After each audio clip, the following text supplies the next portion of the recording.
Hey guys, Scott here, and today we're going to be looking at how to put a hook in a plastic worm.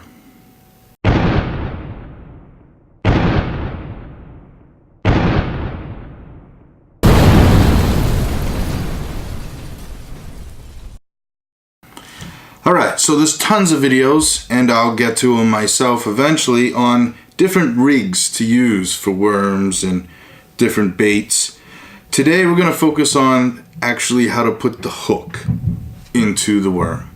This applies to lizards or anything of the similar diameter as well, but we're going to be looking at the stick bait, the finesse worm, the ultra finesse worm. So those two guys would be both finesse worms. This one is 7 inches and this one is 5. Different purposes, and we'll get to that in a moment. And then you go to your big boys, the 10 inch. So we're going to be primarily focusing on that. Like I said, these methods also apply to any soft plastic of similar size and diameter. So why don't we just start with the big one. I'm a little unconventional, but there's several ways to actually rig this guy. First and most common would probably be with a flipping hook. It's a straight shank hook. So whether it's a flipping hook or a finesse straight shank, the method in which you use to put it into the worm is the same. Now, one thing you want to think of when you're rigging any hook into the bait is you want to think of the knot above. You want that so that it's slightly below the bait. Not so much that the weight you end up putting, or if you put a weight above, will cause the bait to crinkle or push down, but just enough so the knot is just below the surface. And what you ideally want is the hook at all times to be ready to come back out of the bait. So when the fish bites, the hook's there. So with a straight shank, it's almost the opposite. You want to go in at an angle. So what I do is I lay the hook next to the bait and I'll kind of eyeball that angle. So for example, this one, I will go into the bait at a slight angle and I'll come out. So you'll see the angle in a minute. As you push it down and through, now you can see the angle. And the reason being is when I push it down and through, I'm going to pull it down and I'm going to wiggle it just below. And these flipping or straight shank hooks usually have a bait keeper on it. So this one's got a little piece of metal, and that just keeps the bait from falling down. So then what you'll have is the bait will be swinging at this point. This will be just below. And what you want to do is ideally a little pressure to straighten the worm, and you want to kind of place your finger and get a visual of that angle, where it's going to enter and the angle it's going to go in. So I'll pull down slightly, kind of pinch it with my finger where it's going to be. I'll crinkle up and I'll simply push the bait in and down. If it comes out, sometimes it will, because this one's got a really shallow hook head, you can simply push it back in. And then you'll just tighten that down. So then you'll have your weight. Now when the fish bites, the hook's right there. And ideally what you want is when it's hanging, is you want that worm as straight as possible. Now, that same style of hook comes in other sizes. So a lot of times you can take your finesse worm. Most likely this is going to get you your best hookups, meaning you're going to catch most of the fish that bite it because it's directly coming out of the bait. But you can use these guys, small flipping hooks, or the finesse presentation the same way on a finesse worm. You just come in at an angle, pull it down. Now ideally, like I said, your line will be on there, but your knot will be just below the surface. I'll kind of figure out where it comes in and goes out. Again, mine's popping off because I don't have the line. but in which case you'd slide it back on. And then you'd keep that perfectly straight. Whatever you choose up here, weight, no weight, your line, it doesn't matter. And then again, when that fish bites, the hook's right there. But there's other ways to do it.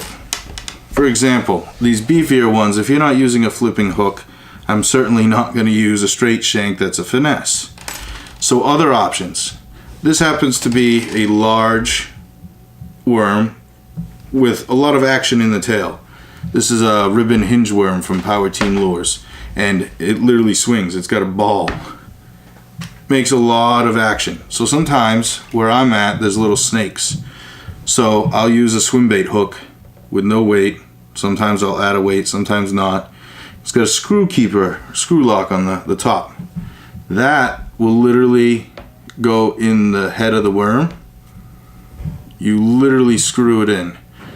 And with these, I like to tuck mine right down to it, because I'm going to be throwing this and swimming it around some heavy areas. The reason being is we have water snakes, and this apparently to the bass will look like them. But when you screw it down, same thing will apply. You want to gauge where that hook's going to be. But now instead of coming in and down, I'm going to come straight through the bait. So I'm literally going to bend it. I'll line it in the middle. I'll come straight through, and that's very important. Once you're straight through, you can leave it like that, and the hook will be right there. Or you can pull your worm back a little bit, and then just tuck the point under so it's weedless. Now the Power Team lures have little bumps on the worms. I like to tuck my tip right into one of those little bumps. Now I'll literally cast that out and I'll swim it. You can also use the same hook with a weight, your line, and you can use it to actually pitch into cover and stuff like that. Works well. Then there's the most common option. I don't think it's the best, however, I definitely think it's the most common. That hook also comes in a weighted version, so I'm untraditional. I'll even take my stick bait and I'll swim that. Because again, it's not so much visual unless you're in ultra clear water, but you're also playing on the action. So if you add speed, the action that the bait does, or how it interacts with the water in that environment, if it simulates or acts like something they're used to eating, they're gonna eat it. So think outside the box, don't be afraid.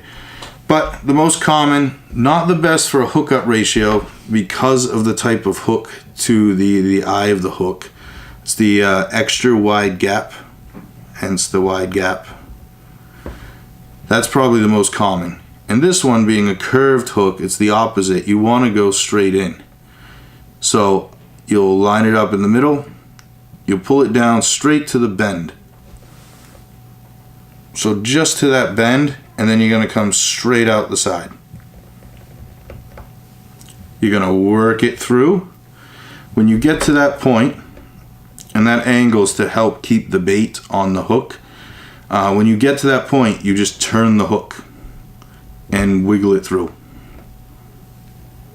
It'll sit on that little shelf. And just with the Swimbait hook, we want that hook to come straight through. You don't want to come in at an angle. You won't get the proper hook set. You'll scrunch up the bait. It's not good. So you just kind of keep it a little taut. I'll use my fingers to gauge where that's going to come through. I'll bend it and I'll come straight through the bait. So once I'm straight through and I pull, my worm should be perfectly straight. And again, you can leave it this way, but if you're around a lot of vegetation, if there's places it can get hung up, it definitely will. So to combat that, you simply pull back your worm, tuck the tip in. It's called text posing. And now the tip's just buried below the surface. And again, most of the Power Team lures worms have these little sacks on them. It aligns perfectly where it's not, ruining the alignment of your bait, and you can still bury your tip.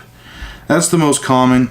It's mostly used in worms or baits that are somewhat thick or bulky, so that that extra gap, the wide gap, can accommodate the larger bait, and you'll still have enough to hook the bass.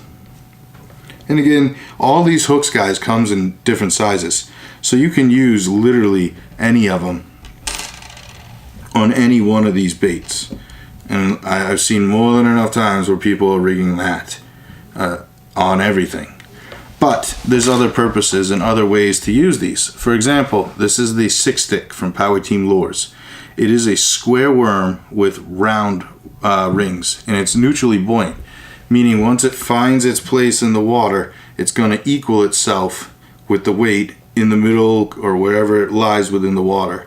And once it's balanced within that water column, it's going to stay there.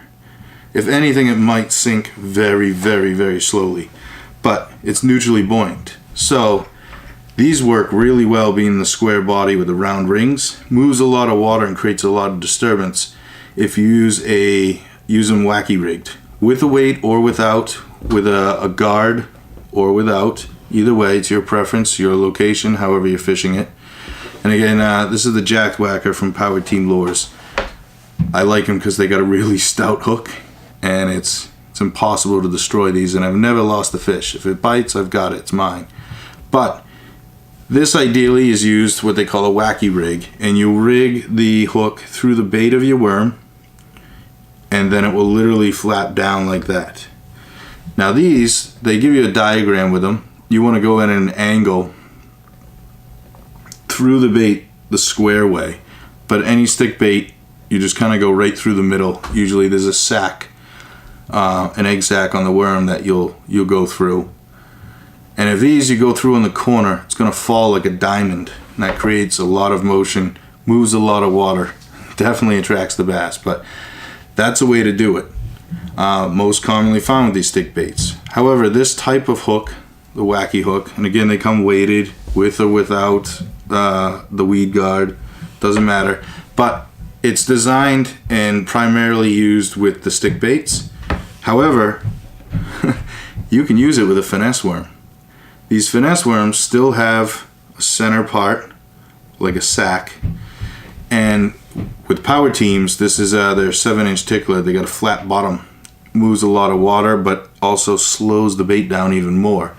But this will get it done. If it's cold out, they're really picky, I'll wacky rig this too. So that's why I said you can use it any way, think outside the box. It's the same way. These happen to have a sack on them. I'll go to the top of the sack because obviously that's I'm equaling my weight load. Thicker plastic, thinner plastic. But any finesse worm, you just find the middle point of the weight. Even if you don't, it'll give it a different action. It still works beautifully. And with this, I just start at the bottom. Same thing. Even though it's a finesse worm, start right in the bottom. I'll come right through the top. And anytime you're wacky rigging, you just let it sit right on the bend. And that'll come down, and same thing. This one, instead of flapping like the 6-stick, this one kind of does a seesaw. Works really well. And again, you can use that with any type of worm, any type of stick bait, wacky rigging. Think outside the box. Works well. You could even do it if you had a really small one. They sell some little hooks. You could even wacky rig the smaller finesse. For example, there's a hook out there, the drop shot hook. And again, you can look up all these different presentations. I'm focusing on the hook themselves, but drop shot hook is generally a much smaller hook. Really small, like a mosquito hook. And these you would put in your worm either wacky rigged right through the side, and it will float the bait in the middle and just let it undulate through. You can also come through the worm just as you would a regular hook, but upside down. So there's the bottom, there's the top. I could come right through, just through the top, and let it sit. I can also come through the bottom. This is probably the best way. I'll come through the bottom of the bait and bring my hook point just to the tip. So you see that hook coming through? I'll have it sitting just below the surface. And with this particular setup, it'll literally be floating. And then lastly, I can come right through the bottom, nose hook it. I'll literally come right through the bottom and let it sit right there. Now with that said, I can take the drop shot hook off. I can take my straight shank finesse, which still has the bait keeper, and I could still rig this little guy, throw it different options. The most popular, or what should be the most popular, and what a lot of the guys are tending to now, is the round bend offset. So it's a straight shank, but it has a round bend, gives room for the plastic to push down out of the way so the hook can enter the bass. But it's offset, meaning the hook point does not align with the top of the hook where you tie your knot. There's a gap there. So it creates more room for that bait to move, and the straight shank allows a better hookup ratio. And now these rig similar to the straight shank because it in essence is one. This you'd come through at that same angle, push your worm through, then you're gonna pull it down and turn at the same time. And what that does is allow the bait to rest right on that point. Now you're gonna line up the bottom of that hook where it's gonna go through the bait. I'm gonna pinch that. And then I'm gonna push up, put my bait in, and just pull down on my worm.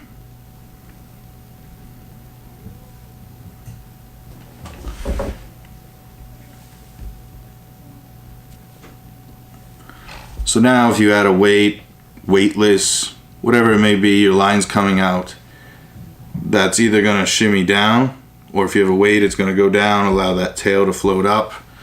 But when the fish bites that and you set the hook, it gives all that room.